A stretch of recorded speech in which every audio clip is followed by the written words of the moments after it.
চলতে থাকা এই ট্রেনটি উত্তর কোরিয়ার সর্বোচ্চ নেতা কিম জং উনের জন্য তৈরি বিশেষ একটি ট্রেন। কিম জং উনের মতো তার এই ট্রেনটিও এক রহস্যে ঘেরা চাদর, যার ভেতরের দৃশ্য আপনাকে ভাবতে বাধ্য করবে কি নেই এই ট্রেনটিতে। ট্রেনটি এমনইভাবে কাস্টমাইজড করা হয়েছে যে এর নিরাপত্তার ব্যাপারে সন্দেহের কোনো সুযোগ নেই।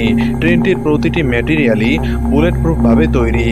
এছাড়াও এতে রয়েছে শক্তিশালী রাডার সিস্টেম, যা শত্রুপক্ষকে ঘোল খাওয়াতে দক্ষ পারদর্শী। এই সিস্টেমের কারণে কিমের বিশেষ এই ট্রেনটিকে শত্রুপক্ষ চিহ্নিত করতে পারে না।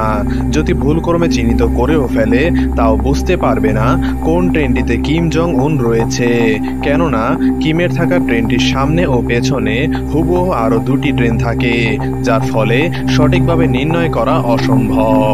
সম্মানিত দর্শক, ইতিহাসে পৃথিবী চ্যানেলে আপনি যদি নতুন হয়ে থাকেন তাহলে অনুরোধ করব চ্যানেলটিকে সাবস্ক্রাইব করে পাশে থাকা বেল আইকনটিকে বাজিয়ে দিন।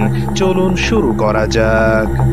ট্রেনটির প্রতিটি বগি যেন এক বিশেষ দুর্গ, যেখানে কোনো সাধারণ মানুষের প্রবেশ অসম্ভব। উত্তর কোরিয়ার নেতাদের মধ্যে শুধু কিমই বিদেশ সফরে ট্রেন ব্যবহার করেন না, বরং তার বাবা কিম জং ইলও তার আগের অনেক নেতারাও ট্রেনে বিদেশ সফর করেছেন। এটি শুধু কোনো সংস্কৃতি নয়, বরং তাদের নিরাপত্তার অন্যতম হাতিয়ার। এখন আপনার মনে প্রশ্ন আসতেই পারে, আধুনিক সময়ে বিশ্বের অন্যান্য রাষ্ট্রনেতারা যেখানে বিশেষ বিমান ব্যবহার করে, সেখানে কিমের এই ট্রেন যাত্রা কেন? এর উত্তর এই যে উত্তর কোরিয়ার নেতাদের অনেক বহিঃশত্রু রয়েছে। তাছাড়া আকাশে ভ্রমণ নিরাপদ হলেও ভূমিতে থাকাই অন্যতম নিরাপদ হাতিয়ার বলে তারা মনে করে। ট্রেনটিতে রয়েছে প্রাসাদের মতো বেডরুম, স্বর্ণের টয়লেট, বিশেষ মিটিং রুম, কনফারেন্স রুম। এছাড়াও কিমের বিনোদনের জন্য বিশেষ টিভির ব্যবস্থা আছে।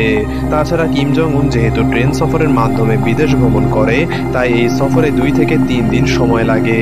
আর এই পুরো সময়টা ট্রেনের ভেতর থাকা বিশেষ অফিস রুমের মাধ্যমেই কিম উত্তর কোরিয়ার প্রতিটি দপ্তর পরিচালনা করে। আরেকটি চমকপ্রদ বিষয় এই যে পুরো ট্রেনটি যেন আস্ত এক যুদ্ধের ময়দান, কেননা প্রতিটি বগিতে রয়েছে ট্যাঙ্ক, মিসাইল, শক্তিশালী rifle, fighter jet, rescue helicopter, fighter helicopter ইত্যাদি। তাই নিঃসন্দেহে বলা যায় কিম তার নিজের মতো এই ট্রেনটিকেও রহস্যের আঁতুড়ঘর বানিয়ে রেখেছে। সম্মানিত দর্শক, ভিডিওটি যদি আপনার কাছে ভালো লাগে তাহলে অনুরোধ করব একটি লাইক দিয়ে এবং চ্যানেলটিকে সাবস্ক্রাইব করে আমাদের পাশে থাকুন। ধন্যবাদ।